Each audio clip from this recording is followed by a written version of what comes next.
Before we begin, let me ask you something. Have you ever had to choose between the people standing right in front of you and everyone else? Not in theory, not in a philosophy class. I mean really choose.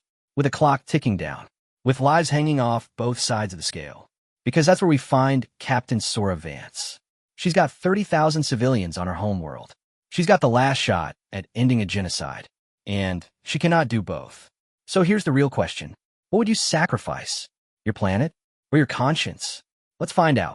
Captain Sora Vance watched it bleed out through the viewport of the Raven's Claw, her fingers pressed flat against the cold metal console. The star's dim red glow painted the bridge in shades of rust and blood. Behind her, the war room hummed with the low, exhausted murmur of a crew that hadn't slept in 3 standard days. She closed her eyes for half a second. Just half. Long enough to feel the phantom gravity of home pulling at her bones. Captain, Lieutenant Marcus Hale's voice was soft. Careful. The way you'd speak to someone holding a live grenade. Sora opened her eyes and turned. Marcus stood in the hatchway, datapad in one hand, the other shoved deep into his jacket pocket. He'd stopped shaving 3 weeks ago. None of them had. We've got the final numbers, he said. Sora nodded once. She didn't ask for them. She already knew. The numbers had been screaming at her from every screen, every report, every hollow-eyed face in the corridors for the past 48 hours. But Marcus told her anyway. B. The Ozymandias is fueled. Armed. The Translite core is stable at 94%. One jump. That's all she's got left. He paused, thumb brushing the edge of the datapad. We hit the Veth supply depot at Taurus 7. We crippled their logistics for 6 months. Maybe 8. Long enough for the Alliance to regroup. Sora turned back to the viewport. The star was almost gone now. Just a thin crescent of angry orange sinking behind the curve of the gas giant below. And Elysium? She asked. Marcus didn't answer right away. That was answer enough. Let that land. The Veth fleet broke through the outer defense grid 3 hours ago, he finally said. Civilian evac is at 42%. Governor Ashford is requesting, well, he's requesting everything. Warships. Fighters. A miracle. He's not getting any of that. No, Marcus agreed. He's not. Sora let out a breath she felt like she'd been holding since the war started. 311 days. That's how long humanity had been fighting the Veth. 311 days of losing. The Veth were faster, stronger. Their ships could turn on a gravitational axis that made human pilots' teeth ache just watching. Their weapons didn't just destroy, they unmade. Molecular disruption beams that turned armored hulls into drifting confetti. Humanity had ingenuity, creativity, a desperate, scrappy kind of stubbornness that refused to die quietly. But ingenuity doesn't mean much when the other guy can shoot you for a light second away and never miss. A small sound. Soft footsteps. Chief Engineer Elena Okonkwo appeared behind Marcus, wiping grease from her hands with a rag that had once been white. Her coveralls were streaked with carbon scoring and something that looked suspiciously like dried blood. Not hers. Probably. Translite calculations are locked in, Elena said. Her voice was rougher than usual. Hoarse. But Sora, I gotta say this. The Ozymandias is a miracle of bad ideas held together with spite. We push her past one jump, she'll shake apart like a cheap wedding. One jump is all we need, Sora said. Elena's eyes met hers. Dark, tired, unreadable.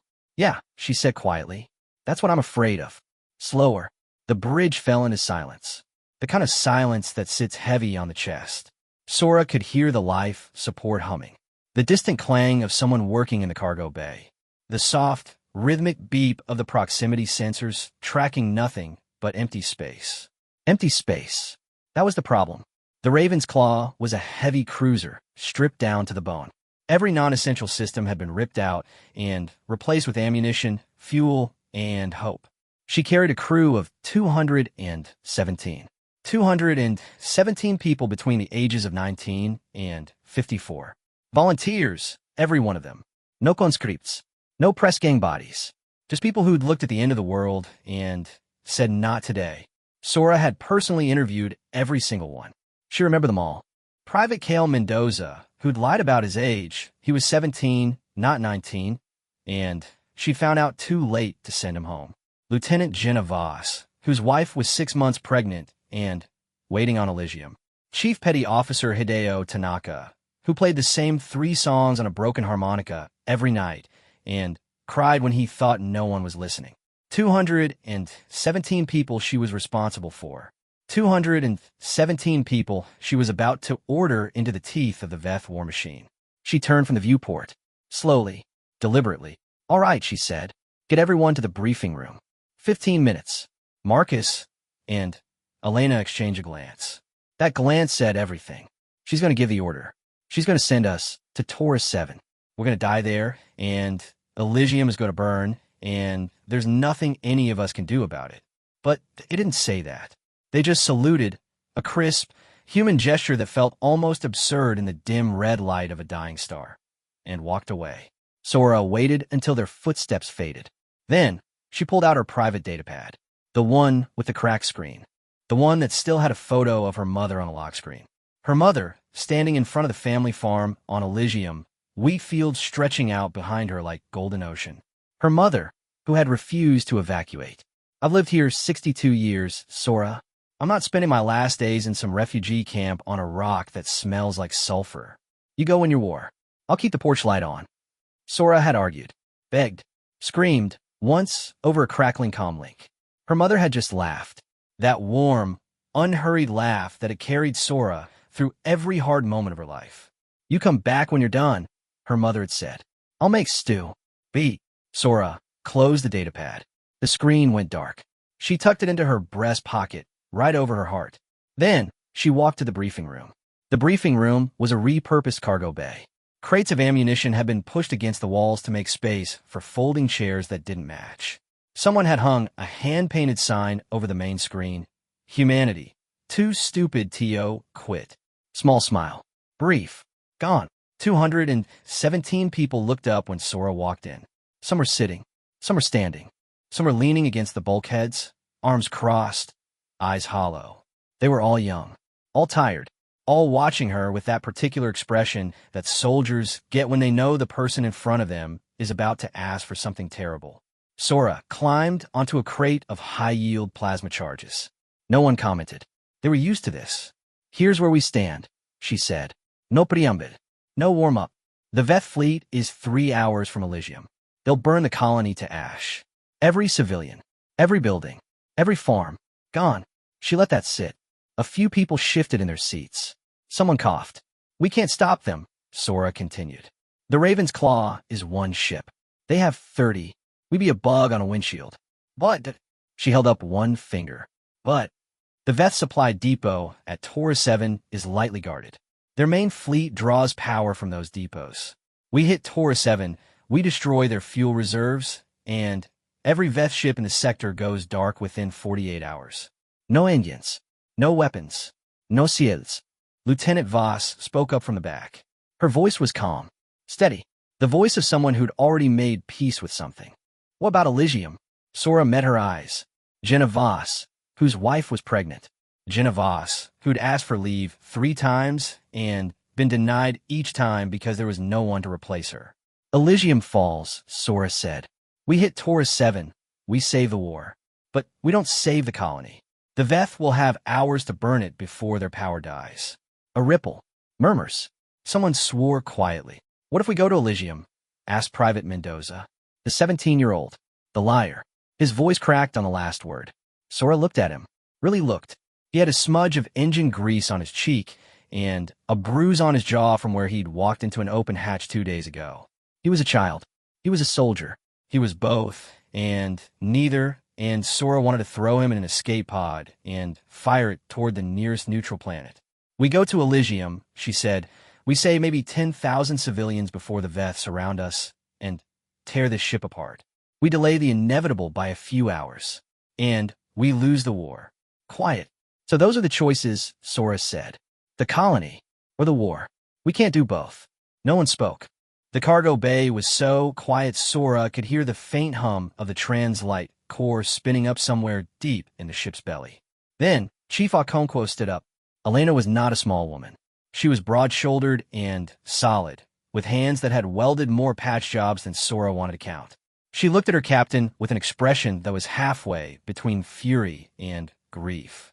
You're asking us to let 150,000 people die, Elena said.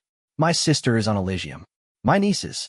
You're asking me to let them burn so we can win a war that might still kill us all 6 months from now.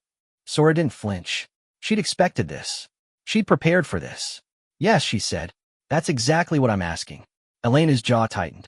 Her hands clenched into fists at her sides. For a moment, Sora thought she might swing, might scream, might walk out. Instead, Elena sat back down, slowly, heavily, like someone lowering themselves into a grave. Damn you, Sora, she whispered. Sora nodded. I know. Let that breathe. She looked around the room, at all those young faces, all those tired eyes, all those people who had trusted her with their lives, and were now realizing that trust came with a price they hadn't agreed to pay. I'm not going to order this, Sora said. I can't. Not this one. If we're going to Taurus 7, it has to be a vote. Every single one of you. Majority wins. Marcus Hale stood up from his seat near the front. His datapad was tucked under his arm. He looked at Sora for a long moment, then turned to face the crew. Captain Vance has commanded this ship for 14 months, he said. In that time, she's never asked us to do anything she wouldn't do herself. She's never lied to us. She's never put us in a fight we couldn't win. He paused. Until now. Low murmur of agreement. Disagreement. Both. So here's what I think, Marcus continued. I think we're screwed either way. I think Elysium is probably already gone, and I think Taurus 7 is probably a trap, and I think we're all going to die in the cold dark of space with nothing but our regrets to keep us warm. He smiled. It was a grim, crooked thing. But I also think we're humans. And humans don't get to choose the easy path. We get to choose the right path. So vote however you need to vote. Just know that whatever we decide it together. Beat. Sora stepped down from the crate.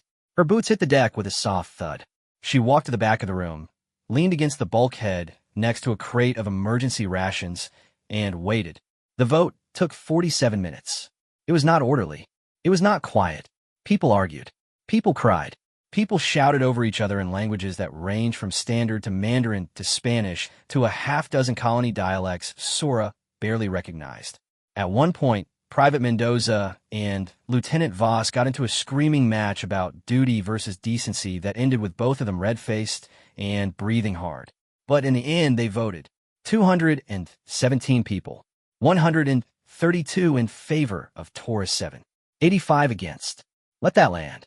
Sora closed her eyes. The number sat in her chest like a stone. 132 people willing to let 150,000 civilians die. 85 people who couldn't live with themselves if they did. She opened her eyes, looked at the 85, at their faces, at the grief and the fury and the quiet, terrible acceptance. All right, she said. We go to Taurus 7. No one cheered. No one applauded. Lieutenant Voss stood up, walked to the door, paused with her hand on the frame. She didn't look back. My wife's name is Mira, she said very quietly.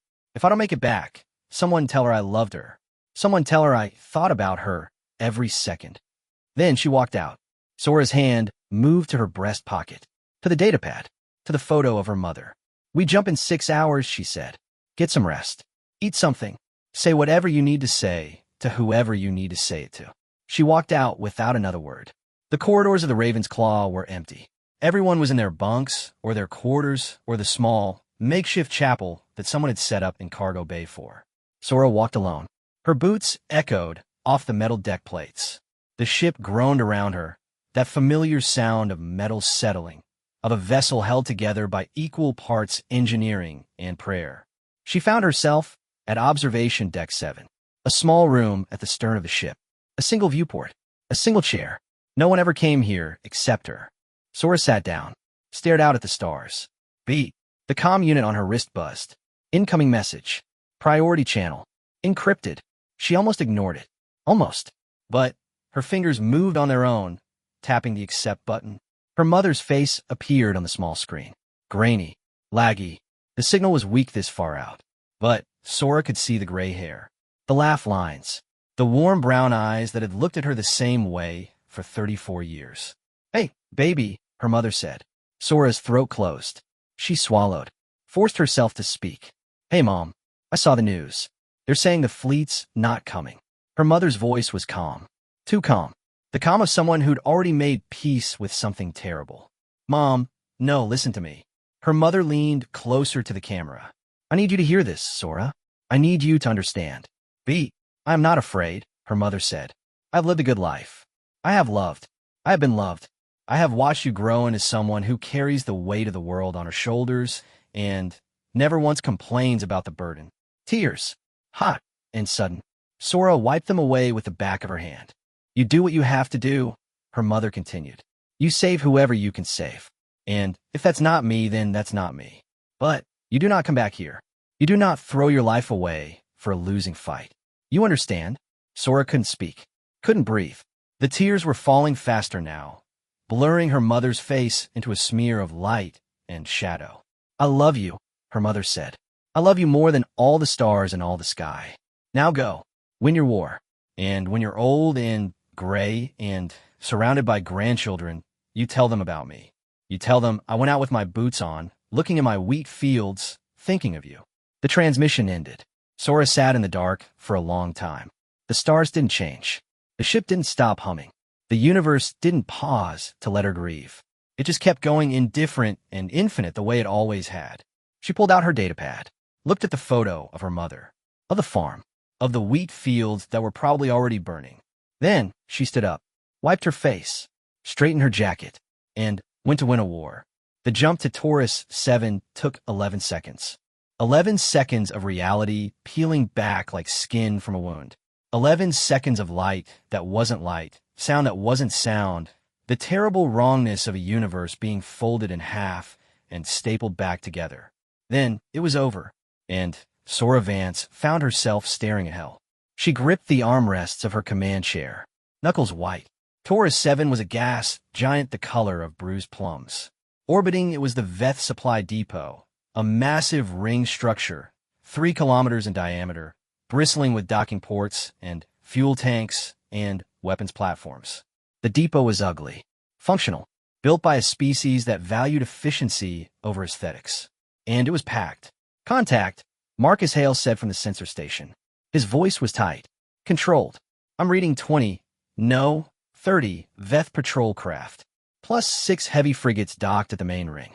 Plus, he stopped, swallowed. Plus what? Sora demanded. Plus a dreadnought. Unidentified class. It's attached to the depot's primary fuel line. Probably refueling.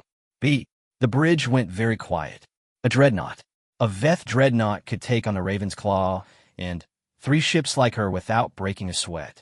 Elena Okonkwo's voice came over the internal comm. She was in engineering, down in the guts of the ship, surrounded by reactors and conduits and the Ozymandias, the massive translite missile they'd built to end this war.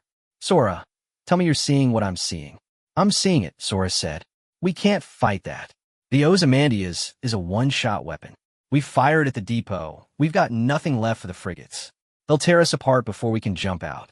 Sora's mind was already working, already calculating, already searching for the angle, the weakness, the one thing the Veth hadn't accounted for. Human ingenuity. That's what they said. That's what the history books would call it, if there were ever history books again. What if we don't fire the Ozymandias at the depot? She said slowly. Elena Pozud. What else will we fire it at? The dreadnought. Let that breathe. Marcus turned in his chair, stared at her. Captain, the Ozymandias is a translite missile. It's designed to hit stationary targets. A dreadnought has shields. Point defense. They'll shoot it down before it gets within 100 kilometers. Not if they don't see it coming, Sora said. She stood up, walked to the tactical display. The depot hung in the center of the hologram, surrounded by the red icons of Veth ships. Soti Putrokraft. 6 frigates. 1 dreadnought. The Veth rely on light speed sensors, she said. They see what we do in real time. No luck. That's their strength. But it's also their weakness. Marcus frowned. How is perfect sensor resolution a weakness? Because they can't see what's happening at translite speeds. Sora pointed at the dreadnought. The Ozymandias doesn't just travel fast. It travels outside normal space. It exists in the translite layer for 99% of its flight path. By the time the Veth sensors detect it, it's already inside their shields. She turned to face the bridge. Her crew, her family. We launched the Ozymandias from extreme range. We plot a trajectory that puts it on a collision course with the Dreadnought's reactor core. The missile drops out of translite 5 kilometers from the target. The Veth have less than a second to react. Elena's voice crackled over the comm. That's insane. The translite calculations alone would need. Sora, that's precision targeting at a level no human ship has ever achieved. Then, we'll be the first. Beat. Marcus let out a breath. A long, slow, shaky breath. Then he smiled. That same grim, crooked smile from the briefing room. You know what the craziest part is? He said. That might actually work. The next 3 hours were chaos. Good chaos. The kind of chaos that happens when a crew stops thinking about what they're losing and starts thinking about what they can do. Sora moved through the ship like a ghost, checking on everyone, answering questions, solving problems. Private Mendoza was in the torpedo bay, loading the Ozymandias into its launch tube. His hands were shaking. Sora put a hand on his shoulder. You okay, Private? He looked up at her. His eyes were red. He'd been crying, but his voice was steady. No, ma'am, but I will be. She squeezed his shoulder, held on for a moment longer than necessary. In the medical bay, Dr. Thorne was preparing for casualties. There weren't enough beds. There weren't enough supplies. There was barely enough hope. Sora stood in the doorway and watched him work. Document, he looked up. His hands were covered in surgical gel. Captain, how many are we going to lose? Dr. Thorne didn't hesitate. He never lied to her. He wasn't about to start. If everything goes perfectly, a dozen. If it doesn't. He met her eyes. Most of us. Sora nodded. Do your best. Always. She walked on. The final stop was engineering. Elena was standing in front of the Ozymandias, running a diagnostic scanner over its casing. The missile was beautiful in the way that dangerous things often are, sleek and dark and humming with barely contained power. She's ready, Elena said without turning around. The translite core is stable. The guidance system is locked. We fire her on your command, and she'll fly true. Sora stood next to her, looked up at the missile, at the thing that might save the war, at the thing that had cost them everything. Elena, she said quietly. About earlier, in the briefing room, Elena finally turned. Her face was tired, worn, but there was something else there too. Something softer. I know, Elena said. You didn't want this. None of us did.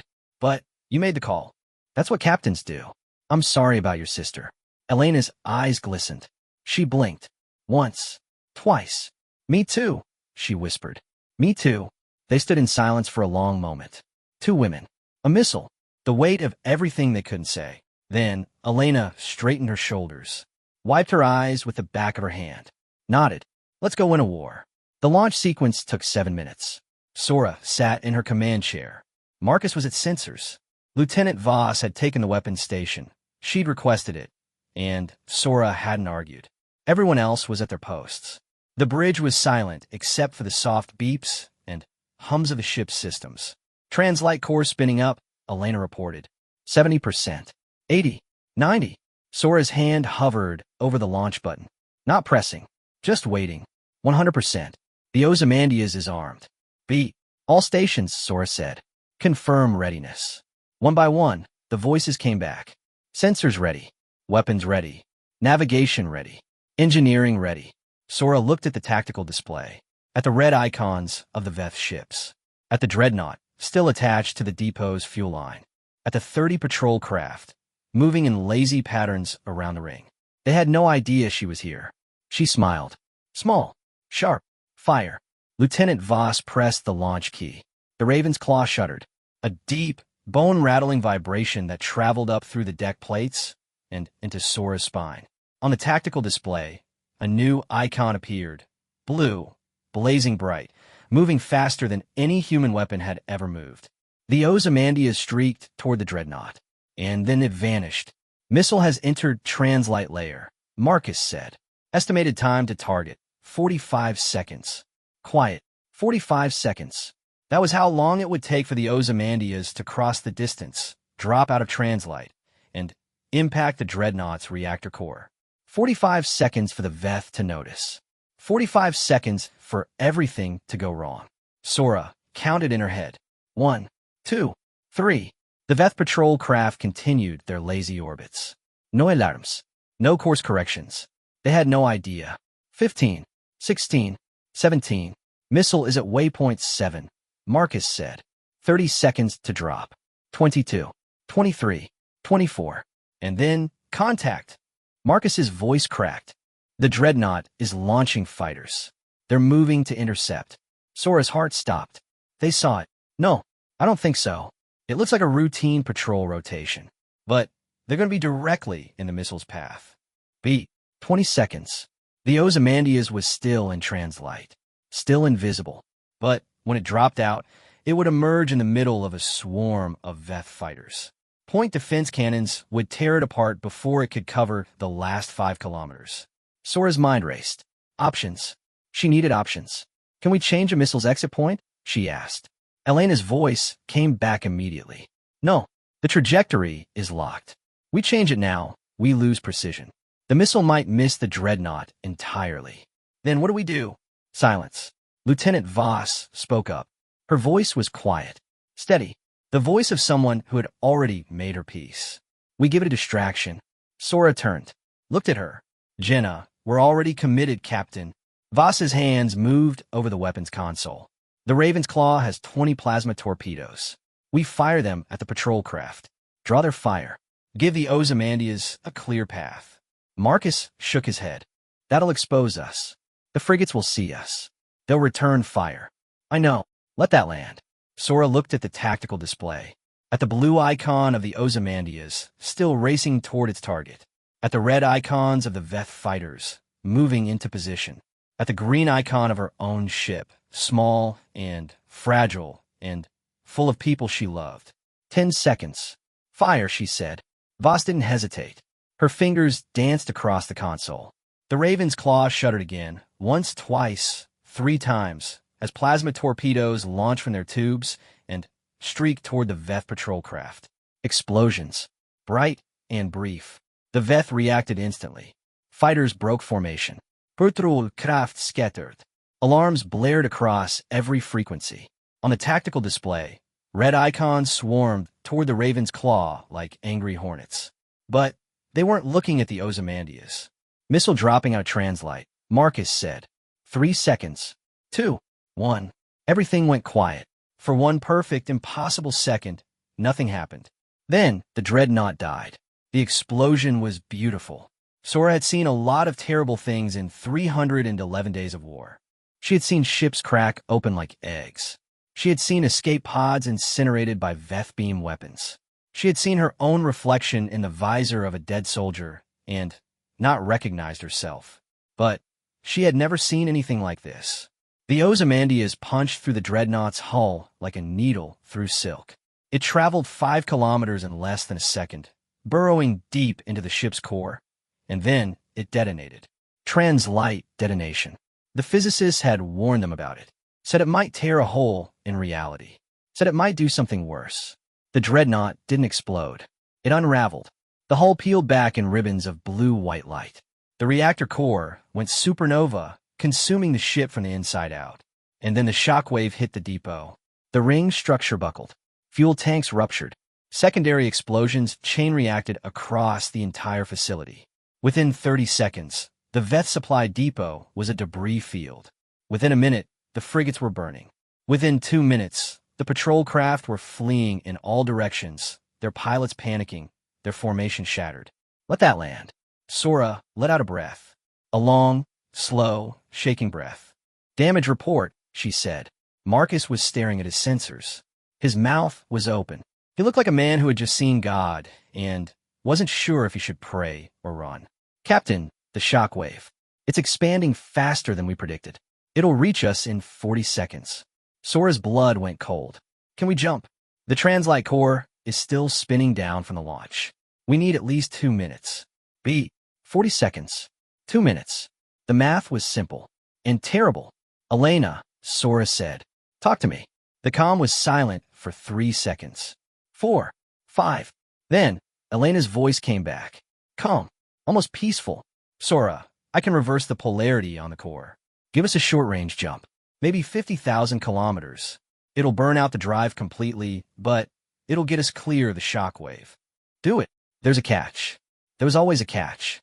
The polarity reversal will vent radiation directly into the engineering section.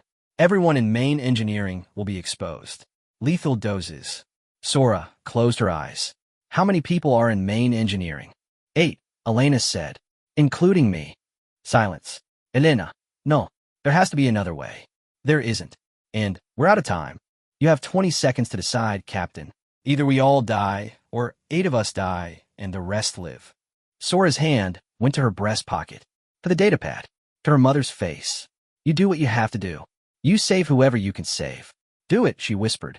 Elena's voice softened. Just a little. Just enough. It was an honor, Captain. Tell my sister I'm sorry I couldn't save her. The comm went dead. Marcus was looking at her. Voss was looking at her. The entire bridge was looking at her. Sora didn't say anything. There was nothing to say.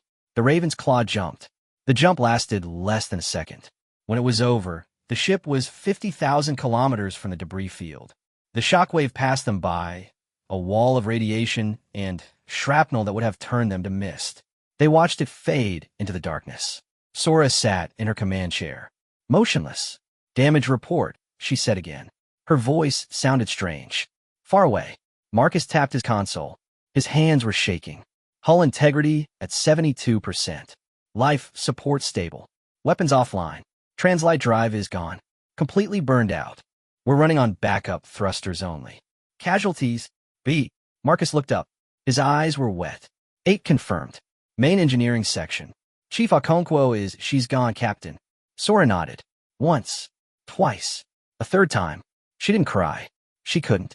The tears were there, somewhere deep inside her, but they wouldn't come. She felt hollow, scraped out, like someone had reached in her chest and pulled out everything that mattered. Set a course for the rendezvous point, she said. Best speed. Captain, Lieutenant Voss said quietly. What about Elysium? Sora turned, looked at her, at the woman whose wife was pregnant, at the woman who had just helped kill a dreadnought and lost 8 friends in the process. The Veth fleet will lose power within 48 hours, Sora said. Their ships will go dark. Their weapons will fail. They won't be able to burn Elysium. Voss's face crumpled. Just a little. Just enough. But they've already been there for 3 hours, she whispered. The colony might already be gone. Let that breathe. Sora stood up, walked to the viewport, stared out at the stars, at the cold, indifferent universe that had taken her mother, her chief engineer, her home. Then we go see, she said, and if it's gone, we find whoever's left. And we keep fighting. She turned back to her crew, to the 209 people who were still alive, who were still looking at her with trust and grief and a desperate, flickering hope. That's what humans do, she said. We keep fighting, even when it's hopeless, even when we've lost everything, because giving up is not in our nature. Small smile. Warn. Real. Now, get us home. The journey to Elysium took 6 days. 6 days of drifting on backup thrusters. 6 days of rationing food and water and air. 6 days of watching the crew grieve. Private Mendoza played a card game with Dr. Thorne that neither of them paid attention to. Lieutenant Voss sat in the observation deck for hours at a time, staring at nothing. Marcus Hale worked himself to exhaustion, running diagnostics, repairing systems, doing anything to keep his hands busy and his mind quiet. Sora visited the memorial they'd set up in Cargo Bay 4. 8 names. 8 faces. Elena's was in the middle. Elena, who had played chess with Sora every Thursday night. Elena, who had laughed at her own jokes when no one else did. Elena, who had saved 209 lives with her own. Sora stood in front of the memorial for a long time. I'm sorry, she whispered. I'm so sorry. No one answered. No one ever did. She went back to the bridge. On the 6th day, they reached Elysium. The planet hung in the viewport like a blue-green jewel. Beautiful. Untouched. The Veth fleet was still there. 30 ships, dark and silent, drifting in orbit like dead whales. The power failure had hit them exactly as predicted. Their weapons were cold. Their engines were cold. Their crews were trapped inside, breathing recycled air, waiting for rescue or death. But Elysium itself beat. Sora leaned forward. Her heart was pounding. Her hands were sweating. Sensors, she said. Give me a damage assessment. Marcus worked his console. His face was unreadable. The Veth bombarded the colony for approximately 2 hours before their power failed. The Eastern Hemisphere it's bad, Captain. The capital city is gone. The spaceport is gone. Sora's stomach dropped. But, Marcus continued, the Western Hemisphere is largely intact. The agricultural zones, the residential areas, the evacuation shelters. He turned to look at her, and for the first time in 6 days, he smiled. Captain, I'm reading over 90,000 life signs on the surface. Let that land. Sora's knees buckled. She grabbed the armrest of her chair and held on. 90,000? She repeated. But the evac was only at 42%. The governor said, the governor was wrong, Marcus said. Or maybe the Veth hit the comm relays before he could update his numbers. But the shelters are full, Captain. People got out. They hid in the bunkers, in the mines, in the caves. 90,000 people. Her mother was one of them. She had to be. Give me a ground link, Sora said. Now. It took 10 minutes to establish a connection. The comm arrays on the surface were damaged. The signal was weak. Static crackled across every frequency. But then, Sora, is that you, baby? Her voice broke. Mom. Her mother's face appeared on the main screen. Grainy, laggy, but alive. Her mother was alive. Gray hair mussed, a smear of dirt on her cheek, standing in front of the wheat fields that were somehow impossibly still standing. I told you I'd keep the porch light on, her mother said. Sora laughed. It was a wet, ragged, ugly sound. She was crying now. She couldn't stop. The tears came hot and fast, and she didn't try to wipe them away. I'm coming home, she said. I'm coming home. Her mother smiled. That same warm, unhurried smile that had carried Sora through every hard moment of her life. I'll make stew. The Raven's claw landed on Elysium 12 hours later. There was no spaceport anymore. The Veth had turned it into a crater. But there was a stretch of flat ground near the wheat fields, and Sora set the ship down as gently as she could. The landing struts sank into the soft earth. The engines whined and died. Sora walked down the ramp. The air smelled like smoke, like ash, like the end of the world. But underneath it, faint and stubborn, there was the smell of growing things, of wheat, of soil, of life. Her mother was waiting at the edge of the field. She looked smaller than Sora remembered, older. The gray in her hair had spread. The laugh lines had deepened. But her eyes were the same, warm brown, full of love. Sora walked toward her. Her boots left prints in the soft earth. She didn't run. She wanted to, but her legs wouldn't move that fast. They met in the middle of the field. Mother and daughter. The wheat swayed around them in the breeze. You came back, her mother said. I came back, Sora said. Her mother reached up, touched her face, wiped away a tear that Sora hadn't even noticed was there. You did good, baby, she said. You did real good. Sora closed her eyes, leaned into her mother's hand, and for the first time in 311 days, she let herself feel something other than duty. She felt hope. That night, they ate stew. It wasn't good stew. The vegetables were canned. The meat was synthetic. The broth was thin and salty and not quite warm enough. But Sora ate 3 bowls. She sat at her mother's kitchen table, in the house she'd grown up in, surrounded by the people she'd saved. Marcus was there. He'd brought his harmonica. He played those same 3 songs, and no one complained. Lieutenant Voss was there. She found a working comm relay and sent a message to her wife. Mira was safe. She'd made it to the shelters. The baby was due in 3 months. Private Mendoza was there.